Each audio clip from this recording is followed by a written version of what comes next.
Goa in the middle of the monsoons is truly stunning. And today we're here to tell you on the Gomantak Times YouTube channel that we've got something exciting brewing just for you. These webs are referred to as orb webs, okay, these round ones, okay. Now you know that these are used by the spider to trap insects, right? Yes. Okay, that means if I touch it, my hand should stick, right? See? Oh.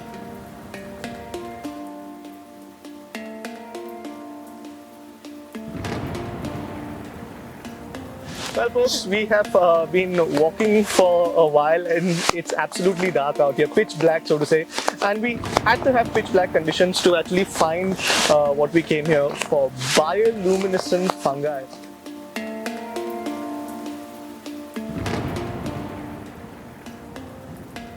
Before we begin today's video, take a moment to subscribe to the Gomantak Times YouTube channel and hit the bell icon to stay informed on all things happening out here in Goa. Have you ever heard of bioluminescence? If you haven't, come along with us as we go into the forest to find out a little bit more about bioluminescence in Goa.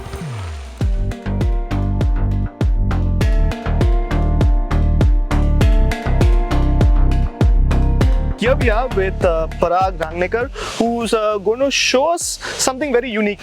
Yeah, so we are in the forests of the Western Ghats. Yes. Right. So and this is the monsoon. Yeah. So this is the time for reptile amphibians, especially in the night, to be out. Yeah. So good chances of maybe seeing a hump-nosed pit viper. Oh, of course. And then quite a few frogs. Especially the one that we just saw as we got down. Yes. The cricket frog. Lots of chances of seeing lots of different creatures. Frogs plus maybe some scorpions. Okay.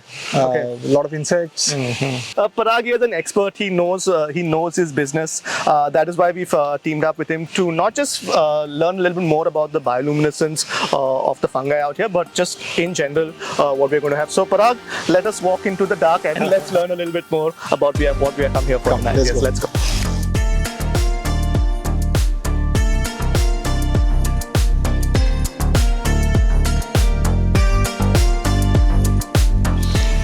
So monsoons, the diversity is amazing. I mean, you get to see all kinds of stuff.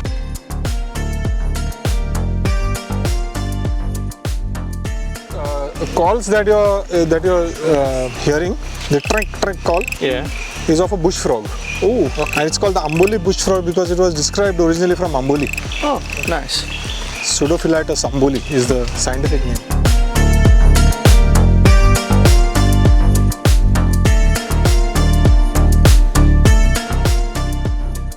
This is not a natural trait with all scorpions, right? These are certain scorpions which have it, or no? I think most scorpions have. Most, yes. Oh, okay. This is something that I did not know. Correct. Yeah. So many people don't still know, which is a good thing.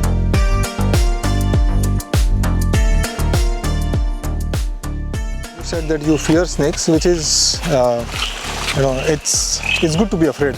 Okay, it's good to be afraid. Only when a snake gets into, let's say, somebody's house and needs to be taken out. Like one of my friends says, we're not really rescuing the snake, but we are rescuing you.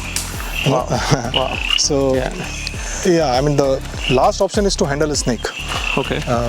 Best is to let them be. And I mean, especially in an environment like this, we are in their hometown, I would say. Absolutely.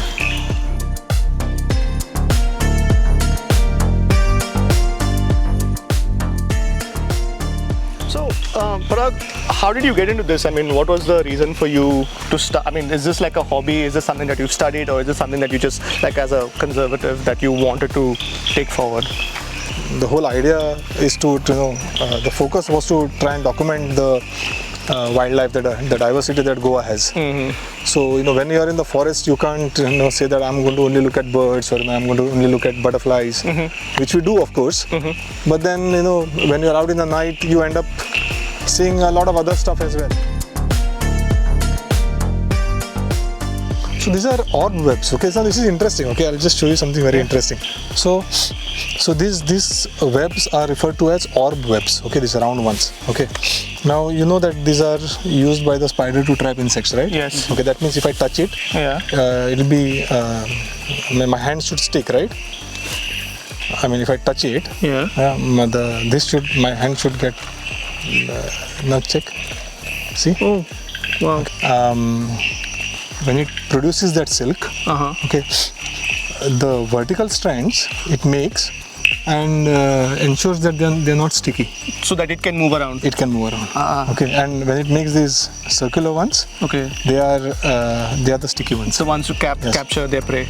Yeah, so just imagine the evolution Level of in terms of it, and it can decide when to create a sticky one and when not to one. Very impressive.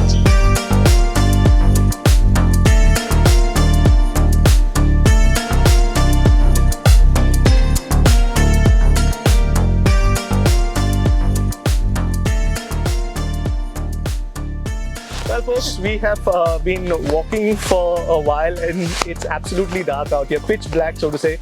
And we had to have pitch black conditions to actually find what we came here for, bioluminescent fungi.